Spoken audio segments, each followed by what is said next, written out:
The Last Battle, Chapter 4, is titled, What Happened That Night? The king was so dizzy from being knocked down that he hardly knew what was happening until the Calormenes untied his wrists and put his arms straight down by his sides and set him with his back against an ash tree. Then they bound ropes round his ankles and his knees and his waist and his chest and left him there. What worried him worst at the moment, for it is often little things that are hardest to stand, was that his lip was bleeding where they had hit him, and he couldn't wipe the little trickle of blood away, though it tickled him. From where he was, he could still see the little stable on the top of the hill, and the ape sitting in front of it. He could just hear the ape's voice still going on, and every now and then some answer from the crowd, but he could not make out the words. "I wonder what they've done to Jewel," thought the king. Presently the crowd of beasts broke up and began going away in different directions. Some passed close to Tirian. They looked at him as if they were both frightened and sorry to see him tied up, but none of them spoke. Soon they had all gone, and there was silence in the wood. Then hours and hours went past, and Tirian became first very thirsty and then very hungry. And as the afternoon dragged on and turned into evening, he became cold too. His back was very sore. The sun went down, and it began to be twilight. When it was almost dark, Tirian heard a light pitter-patter of feet and saw some small creatures coming towards him. The three on the left were mice, and there was a rabbit in the middle. On the right were two moles. Both of these were carrying little bags on their backs, which gave them a curious look in the dark, so that at first he wondered what kind of beasts they were. Then in a moment they were all standing up on their hind legs, laying their cool paws on his knees and giving his knees snuffly animal kisses. They could reach his knees because Narnian talking beasts of that sort are bigger than the dumb beasts of the same kinds in England. Lord King, said their shrill voices, we are so sorry for you. We daren't untie you because Aslan might be angry with us, but we've brought you your supper. At once the first mouse climbed nimbly up till he was perched on the rope that bound Tirian's chest, and was wrinkling his blunt nose just in front of Tirian's face. Then the second mouse climbed up and hung on just below the first mouse. The other beasts stood on the ground and began handing things up. Drink, sire, and then you'll find you are able to eat, said the topmost mouse. And Tirian found that a little wooden cup was being held to his lips. It was only the size of an egg cup, so that he had hardly tasted the wine in it before it was empty. But then the mouse passed it down again, and the others refilled it, and it was passed up again, and Tirian emptied it a second time. In this way they went on till he had quite a good drink, which was all the better for coming in little doses, for that is more thirst-quenching than one long draught.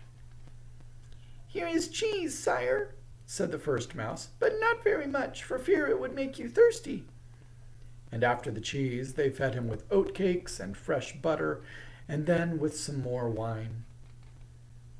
Now hand up the water, said the first mouse, and I'll wash the king's face. There's blood on it. Then Tirian felt something like a tiny sponge dabbing his face, and it was most refreshing. Little friends, said Tirian, how can I thank you for all this? You needn't, said the little voices. What else could we do? We don't want any other king. We're your people. If it were only the ape and the Calormenes who were against you, we would have fought till we were cut up into pieces before we'd have let them tie you up. We would indeed, but we can't go against Aslan. Do you think it really is Aslan? Asked the king. Oh, yes, said the rabbit. He came out of the stable last night. We all saw him. What was he like? Said the king. Like a terrible great lion, to be sure, said one of the mice. And you think it is really Aslan who is killing the wood nymphs and making you all slaves to the king of Calormen? Ah, that's bad, isn't it? Said the second mouse. It would have been better if we'd all died before all this began. But there's no doubt about it. Everyone says it's Aslan's orders, and we've seen him. We didn't think Aslan would be like that. Why, we wanted him to come back to Narnia. He seems to have come back very angry this time, said the first mouse. We must all have done something dreadfully wrong without knowing it. He must be punishing us for something, but I do think we might be told what it was. I suppose what we're doing now may be wrong, said the rabbit. I don't care if it is, said one of the moles. I'd do it again. But the others all said, Oh, hush, and do be careful. And then they all said, We're sorry, dear king, but we must go back now. It would never do for us to be caught here. Leave me at once, dear beasts, said Tirian. I would not for all Narnia bring any of you into danger. Good night, said the beasts, rubbing their noses against his knees. We will come back if we can. Then they all pattered away, and the wood seemed darker and colder and lonelier than it had been before they came. The stars came out, and time went slowly on. Imagine how slowly. While the last king of Narnia stood stiff and sore and upright against the tree in his bonds. But at last something happened. Far away there appeared a red light. Then it disappeared for a moment and came back again, bigger and stronger. Then he could see dark shapes going to and fro on this side of the light and carrying bundles and throwing them down. He knew now what he was looking at. It was a bonfire, newly lit, and people were throwing bundles of brushwood onto it. Presently it blazed up, and Tirian could see that it was on the very top of the hill. He could see quite clearly the stable behind it, all lit up in the red glow, and a great crowd of beasts and men between the fire and himself. A small figure, hunched up beside the fire, must be the ape. It was saying something to the crowd, but he could not hear what. Then it went and bowed 3 times to the ground in front of the door of the stable. Then it got up and opened the door, and something on 4 legs, something that walked rather stiffly, came out of the stable and stood facing the crowd. A great wailing or howling went up, so loud that Tirian could hear some of the words. Aslan! Aslan! Aslan! Cried the beasts. Speak to us! Comfort us! Be angry with us no more! From where Tirian was, he could not make out very clearly what the thing was, but he could see that it was yellow and hairy. He had never seen the great lion. He had never seen a common lion. He couldn't be sure that what he saw was not the real Aslan. He had not expected Aslan to look like that stiff thing which stood and said nothing, but how could one be sure?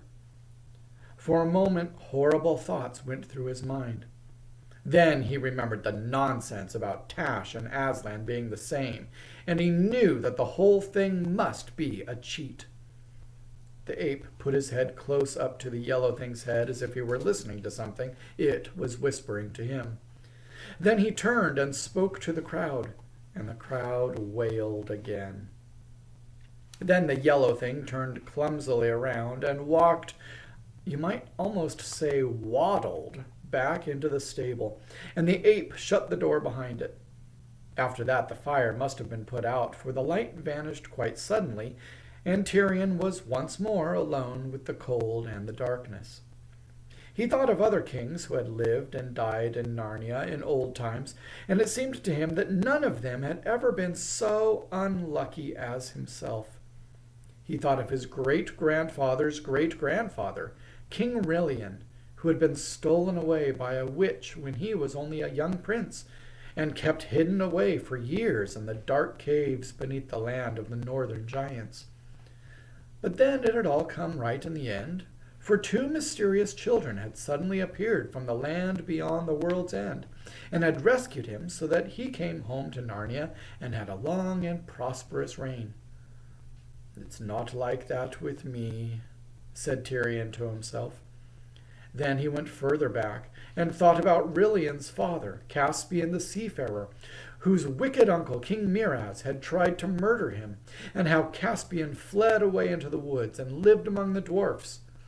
But that story, too, had all come right in the end, for Caspian also had been helped by children, only there were 4 of them that time, who came from somewhere beyond the world and fought a great battle and set him on his father's throne. "But it was all long ago," said Tirian to himself. "That sort of thing doesn't happen now." And then he remembered, for he had always been good at history when he was a boy, how those same 4 children who had helped Caspian had been in Narnia over 1,000 years before, and it was then that they had defeated the terrible White Witch and ended the 100 years of winter. And after that they had reigned, all 4 of them together, at Cair Paravel, till they were no longer children, but great kings and lovely queens, and their reign had been the golden age of Narnia. And Aslan had come into that story a lot. He had come into all the other stories too, as Tirian now remembered. Aslan and children from another world, thought Tirian. They have always come in when things were at their worst. Oh, if only they could now. And he called out, "Aslan! Aslan! Aslan! Come and help us now!" But the darkness and the cold and the quietness went on just the same. "Let me be killed!" cried the king. "I ask nothing for myself, but come and save all Narnia." And still there was no change in the night or the wood, and there began to be a kind of change inside Tirian. I'm sorry, I read that wrong. And still there was no change in the night or the wood, but there began to be a kind of change inside Tirian. Without knowing why, he began to feel a faint hope, and he felt somehow stronger. "Oh, Aslan, Aslan," he whispered, "if you will not come yourself, at least send me the helpers from beyond the world, or let me call them. Let my voice carry beyond the world." Then, hardly knowing that he was doing it, he suddenly cried out in a great voice, "Children, children, friends of Narnia, quick, come to me! Across the worlds I call you, I, Tirian, King of Narnia, Lord of Cair Paravel, and Emperor of the Lone Islands." And immediately he was plunged into a dream, if it was a dream, more vivid than any he had had in his life. He seemed to be standing in a lighted room where 7 people sat round a table. It looked as if they had just finished their meal. 2 of these people were very old, an old man with a white beard, and an old woman with wise, merry, twinkling eyes. He who sat at the right hand of the old man was hardly full grown, certainly younger than Tirian himself, but his face had already the look of a king and a warrior. And you could almost say the same of the other youth who sat at the right hand of the old woman. Facing Tirian across the table sat a fair-haired girl, younger than either of these, and on either side of her a boy and girl who were younger still. They were all dressed in what seemed to Tirian the oddest kind of clothes. But he had no time to think about details like that, for instantly the youngest boy and both the girls started to their feet, and one of them gave a little scream. The old woman started and drew in her breath sharply. The old man must have made some sudden movement too, for the wine-glass, which stood at his right hand, was swept off the table. Tirian could hear the tinkling noise as it broke on the floor. Then Tirian realized that these people could see him. They were staring at him as if they saw a ghost.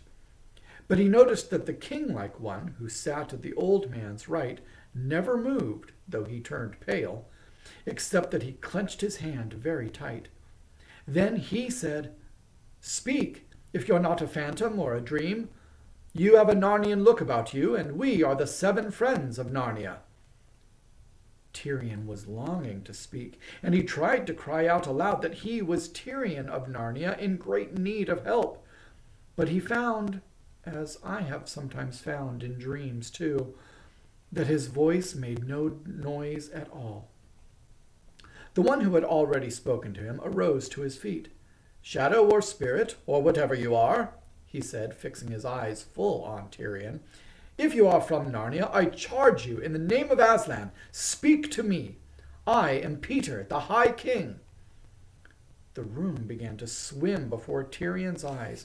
He heard the voices of those 7 people, all speaking at once, and all getting fainter every second, and they were saying things like, "Look, it's fading! It's melting away! It's vanishing!" Next moment he was wide awake, still tied to the tree, colder and stiffer than ever. The wood was full of the pale, dreary light that comes before sunrise, and he was soaking wet with dew. It was nearly morning. That waking was about the worst moment he had ever had in his life.